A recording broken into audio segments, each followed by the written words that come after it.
آج کی ہماری کہانی ہے جیسا کرو گے ویسا بھرو گے۔ مراد خان خون میں لت پت ایک چارپائی پر پڑا تھا۔ گاؤں کے لوگ اس کے حجرے میں جمع تھے۔ اس کی بیوی اور نوجوان بیٹی مارے غم کے نڈھال ہو جا رہی تھی۔ مراد خان کی حالت رفتہ رفتہ خراب ہو رہی تھی۔ زیادہ خون بہہ جانے کی وجہ سے اس کے رنگیت زرد ہو گئی تھی۔ وہ کچھ کہنا چاہتا تھا لیکن نکاہت کی وجہ سے نہیں کہہ سکتا تھا۔ آخر اس نے بڑی مشکل سے ہاتھ اٹھایا۔ سب لوگ خاموش ہو گئے۔ اس کی بیوی اور بیٹی نے بھی صبر سے کام لیا۔ سب کی توجہ مراد خان کی طرف تھی۔ کمزوری اس قدر زیادہ تھی کہ مراد خان کے لیے بولنا مشکل ہو رہا تھا۔ وہ بڑی آہستگی سے کہہ رہا تھا، دشمن تو اپنا کام کر گیا، میرا آخری وقت آن پہنچا ہے۔ اس کی بیوی اور بیٹی دھاڑے مار کر رونے لگیں۔ مراد خان نے انہیں اشارے سے خاموش کرایا۔ اس نے کہا، میں دنیا سے ایک حسرت لے کے جا رہا ہوں۔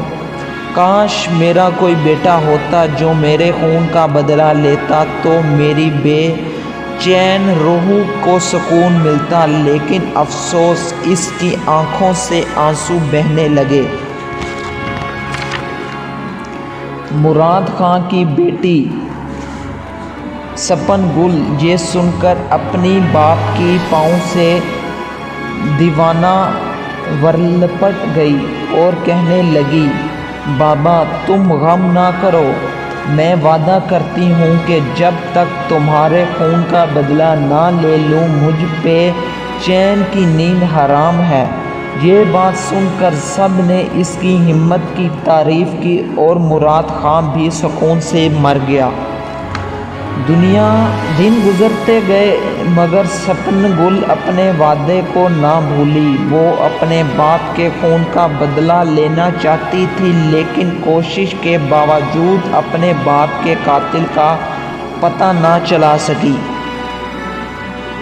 اسے صرف اتنا ہی معلوم تھا کہ اس کے باپ پر کوئی شخص گولی چلا کر پہاڑوں میں غائب ہو گیا اور لوگ اس کے باپ کو زخمی حالت میں وہاں سے اٹھا لائے۔ کسی شخص کو قاتل کے بارے میں کچھ بھی علم نہ تھا۔ سپن گل انتقام کی آگ میں جل رہی تھی لیکن قاتل کا پتہ نہیں چل رہا تھا۔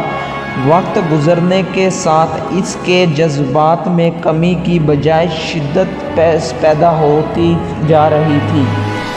لوگ اسے سمجھتے تھے کہ تم نوجوان ہو، خوبصورت ہو، کیوں اپنی زندگی تباہ کر رہی ہو، اپنے آپ پر رحم کرو، مگر سپن گل ان باتوں کو کوئی اثر نہیں ہوتا تھا۔ بدلے کے خیال میں وہ سب کچھ بھول چکی تھی، حتیٰ کہ وہ اپنی پیاری ماں کی خدمت سے بھی غافل ہو گئی تھی۔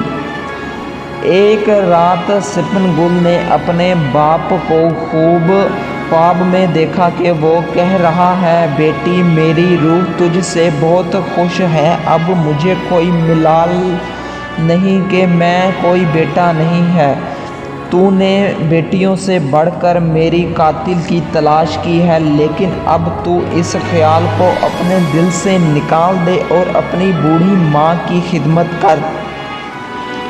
اس خواب سے سپن گل جاگ اٹھی اور اس کے کانوں میں بڑی دیر تک اپنے باپ کی آواز گونجتی رہی۔ اتنے میں دروازے پر دستخط ہوئی۔ تھوڑی دیر کے بعد پھر کسی نے دروازہ کھٹکھٹایا۔ اب ماں بھی جاگ پڑی تھی۔ ماں بیٹی دونوں نے اٹھ کر دروازہ کھولا۔ دروازہ کھولتے ہی ایک زخمی نوجوان دھڑم سے اندر آ کر گرا۔ وہ کچھ دیر تو اسے دیکھتی رہی، پھر ماں نے اس کے منہ پر پانی کے چھینٹے مارے۔ دونوں نے اسے اپنے پلنگ پر لٹایا۔